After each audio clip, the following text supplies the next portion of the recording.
Abirami Sekar YouTube channel நேயர்களுக்கு அபிராமி சேகரின் அன்பான வணக்கங்கள்.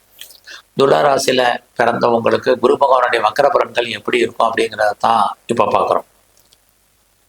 குரு பகவான் பார்த்தீங்கன்னா உங்களுடைய துலா ராசிக்கு 6ஆம் இடத்துல கோச்சாரத்தில் ரிஷபராசியில சஞ்சாரம் பண்றார்.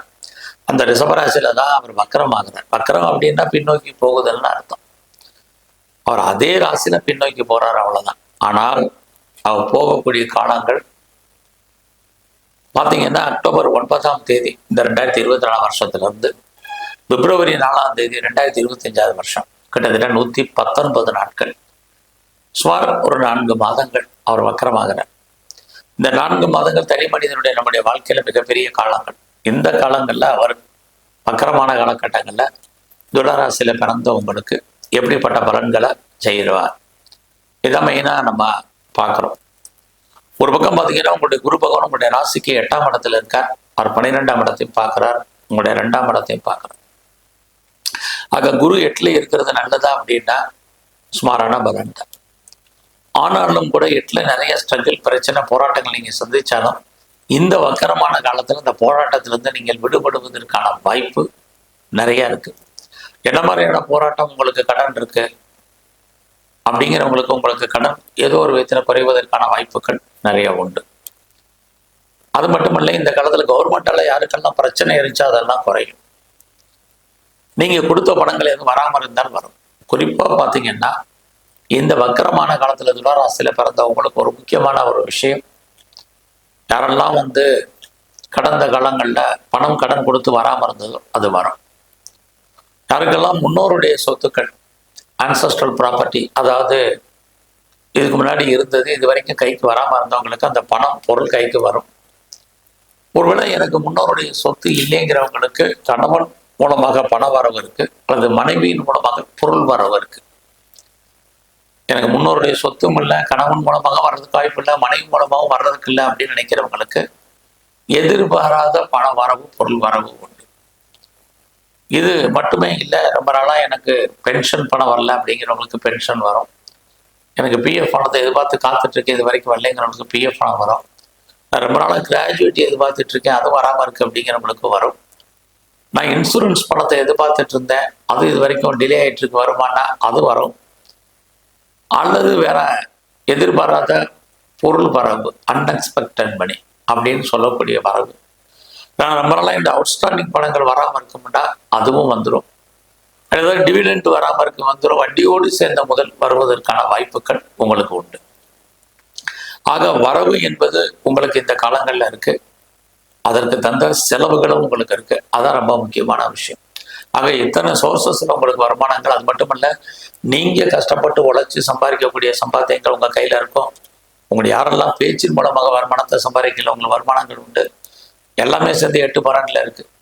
ஆக இந்த காலங்களில் தேவையற்ற செலவினங்கள், தேவையற்ற விரயங்கள் அது இருந்துகிட்டே இருக்கு. குறிப்பா உங்களுடைய குழந்தைகள் உங்களை விட்டு பிரிஞ்சிருக்க வேண்டிய காலம், அது அவங்கள விட்டு நீங்க பிரிஞ்சிருக்கக்கூடிய சூழ்நிலைகள், குழந்தைகளுக்காக செலவு பண்ண வேண்டிய காலங்கள், இது எல்லாமே இந்த வக்கரமான காலங்கள்ல உங்களுக்கு இருக்கு. அது மட்டும் இல்ல, வாய்ப்பு இருந்தால் நீங்க எதிலையாவது இன்வெஸ்ட்மெண்ட் பண்ணுங்க, ரொம்ப நல்லது. இல்லைன்னா சுமாரான பலன். ஏன்னா குரு பகவான் உங்களுடைய துளாராசிக்கு 4ஆம் இடத்தையும் பார்வையிடுகிறார். 4ஆம் இடம் சொத்து. யாருக்கெல்லாம் ரொம்ப நாளாக வீடு வாங்கணும்னு நினைச்சவங்க, இடம் வாங்கணும்னு நினைச்சவங்க, அது கட்டம் வீடு வாங்கணும்னு ஆசைப்பட்டவங்களுக்கு இந்த காலங்கள் உகந்த காலங்கள், அல்லது அது சம்மந்தப்பட்ட நிகழ்வுகள் உங்க வாழ்க்கையில நடக்கும். அது மட்டுமல்ல, இந்த 4ஆம் இடம் உங்களுடைய ப்ராப்பர்ட்டிஸ், அது மட்டுமல்ல வீட்டு உபயோகப் பொருட்கள். ரொம்ப நாளாக அதெல்லாம் வாங்கணும்னு நினைச்சவங்கலாம் அதில் முதலீடு பண்ணுங்க, ரொம்ப நல்லது. இந்த காலங்களில் அம்மாவுடைய அன்பு ஆதரவு கிடைக்குமான்னா கிடைக்கிறதுக்கான வாய்ப்பு ரொம்ப குறைவு.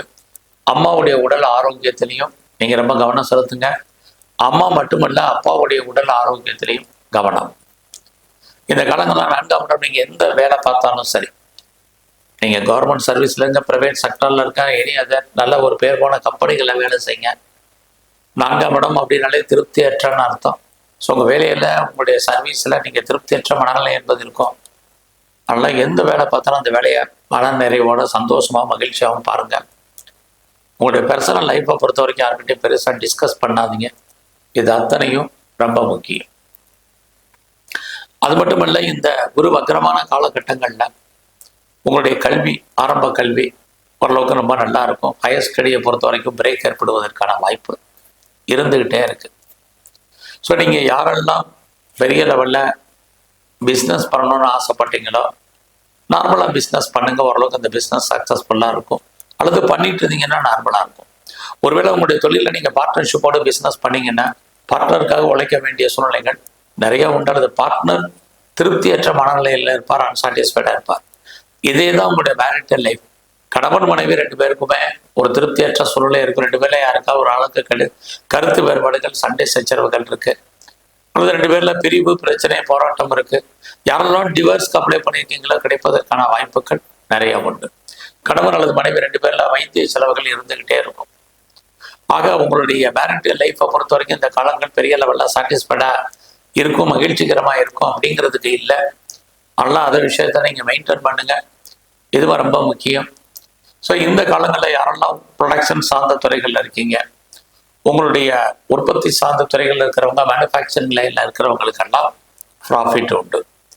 அதோட நீங்கள் விவசாயம் சார்ந்த துறைகளில் இருக்கிறவங்களுக்கும் துளாராசியை பொறுத்த வரைக்கும் ஏற்றம், முன்னேற்றம் இருப்பதற்கான வாய்ப்புகள் நிறைய இருக்கு. ஆக இந்த காலங்களில் உங்களுக்கு ஏதாவது சர்ஜரி பண்ணுறதா இருந்தால் இந்த காலங்களில் பண்ணுங்க. எல்லா விதமான விஷயங்கள்லையும் நீங்கள் கவனமாக இருக்க வேண்டிய காலம். உங்களுடைய ரிசர்ச், பிஹெச்டி, இன்வென்ஷன், கண்டுபிடிப்பு இதெல்லாமே இந்த வருஷம் இந்த குருவுடைய வக்கரமான காலத்தில் ஃபுல்ஃபில் ஆகும். யாருக்கெல்லாம் இது சம்மந்தப்பட்ட ரிசர்ச்சில் இருக்கீங்களோ உங்களுக்கு உங்களுடைய ஆராய்ச்சிகள் சக்ஸஸ்ஃபுல் ஆகும். நான் அப்ராடு போய் செட்டில்மெண்ட் ஆகணும், பிஆருக்கு அப்ளை பண்ணியிருக்கேன், பாசிபிலிட்டிஸ் இருக்குது, கிரீன் கார்டுக்கு அப்ளை பண்ணியிருக்கேன், அமையும். ஆர் சிட்டிசன்ஷிப்புக்கு அப்ளை பண்ணிட்டு இருக்கிறவங்களுக்கெல்லாம், வெயிட் பண்ணவங்களுக்கெல்லாம் அது வருவதற்கான வாய்ப்புகள், கிடைப்பதற்கான சூழ்நிலைகள் நிறைய இருக்கு. இந்த காலங்களில் மெயினாக பார்த்தீங்கன்னா உங்களுடைய கரியர், வேலை வாய்ப்புகள் ரொம்ப அடக்கி வாசிங்க. நீங்கள் எந்த சர்வீஸில், கவர்மெண்ட்டு, ப்ரைவேட்டு, எந்த செக்டாரில் இருந்தாலும் இந்த வக்ரமான காலங்களில் துளாராசியை பொறுத்த வரைக்கும் கிடைச்ச வேலையை, அரசு, தனியார் எதுவாக இருந்தாலும் நிம்மதியாக பாருங்க. எனக்கு ப்ரொமோஷன் கிடைக்கல, இன்க்ரிமெண்ட் இல்லை, மானிட்டரி பெனிஃபிட் கிடைக்கல, அப்படிலாம் பெருசாக ஒன்றும் ஒரி பண்ணாதீங்க, புலம்பாதீங்க, பொறுமையாகவும் நிதானமாகவும் இருங்க. வேலை இருக்கிறதே இந்த வக்கரமான காலத்தில் உங்களுக்கு பெரிய விஷயம். நீங்கள் எந்த சர்வீஸில் இருந்தாலுமே நான் முதல்ல சொன்னேன், இந்த வேலையில் பிரச்சனைகள், போராட்டங்கள் இருக்குன்னு எல்லாரையும் அட்ஜஸ்ட்மெண்ட் பண்ணி இருங்கன்னு சொல்கிறதுக்கு காரணம் தான் நம்ம பார்க்க வேலையை விட்டு நம்மளை தூக்க வேண்டிய காலகட்டங்கள் இருக்குது. அதனால் அது வெளியேற்றப்படுவதற்கான சூழ்நிலைகள் இருக்குது.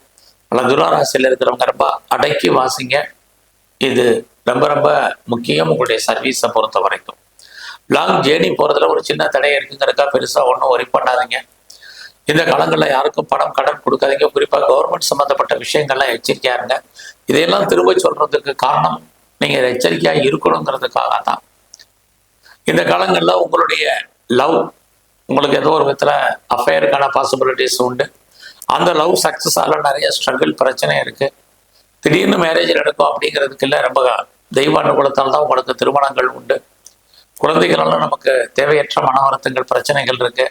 ரொம்ப நாளாக கிட்ஸை எதிர்பார்த்து காத்துட்ருக்கேன், ட்ரீட்மெண்ட் எடுத்துட்ருக்கேன் அப்படிங்கிறவங்களும் இன்னும் கொஞ்சம் காலம் பொறுமையாகவும் நிதானமாகவும் இருங்க.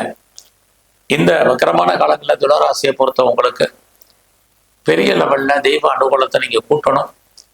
அதான் ரொம்ப நல்லா இருக்கும். நீங்கள் இந்த காலத்தில் உங்களுடைய இஷ்ட தெய்வம் எதுவோ அதை நல்லா பிரதானமாக வழிபாடு பண்ணுங்க. உங்களுடைய குலதெய்வத்தையும் நீங்கள் நல்லா கும்பிட்டு வாங்க.